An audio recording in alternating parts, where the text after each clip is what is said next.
million. That's how much the city of Tampa will pay Robert DuBoise for the man who spent nearly 4 decades behind bars for a murder and rape that he didn't commit. City Council signed off on the settlement this afternoon. Let's bring in Fox 13's Aaron Mesmer, who's been following this in our newsroom.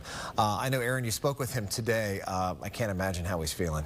Yeah, Mark, this is a man who lost potentially half his life to a wrongful conviction, so he says it's really hard to put a price tag on something like that.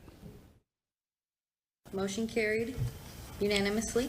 What is the price of freedom? On paper, it's $14 million for Robert DuBoise. I'm just thankful it's over.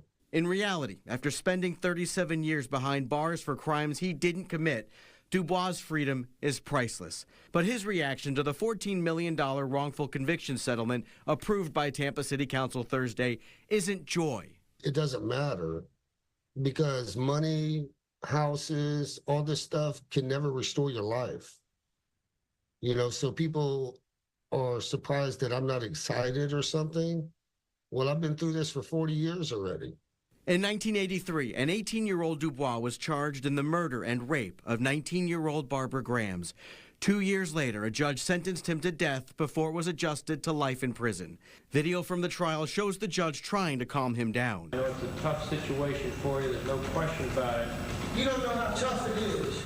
DuBoise recalls what went through his mind in court. I was dumbfounded through the whole trial because I didn't understand how it could be happening. DuBoise was convicted on evidence that years later was determined to be completely unreliable. But it wasn't until 2018, when the Innocence Project stepped in, that investigators agreed to retest DNA evidence. And that's what finally exonerated DuBoise and helped investigators charge 2 other men in Graham's murder, Amos Robinson and Abram Scott.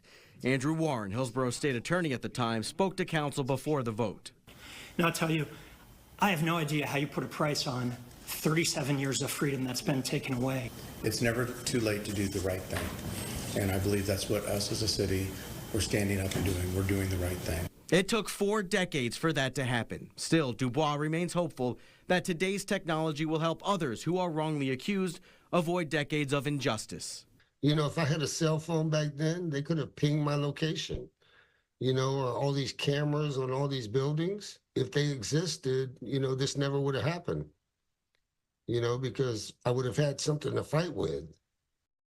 And we're told the DNA from this case also helped crack 3 other cold cases of women who had been brutally assaulted and murdered in the 1980s. Mark? Yeah, Aaron, you can just hear the hurt still in his voice. I mean, hundreds of millions of dollars wouldn't take that away, but, well, we're happy he's out now. Absolutely. Aaron, thanks.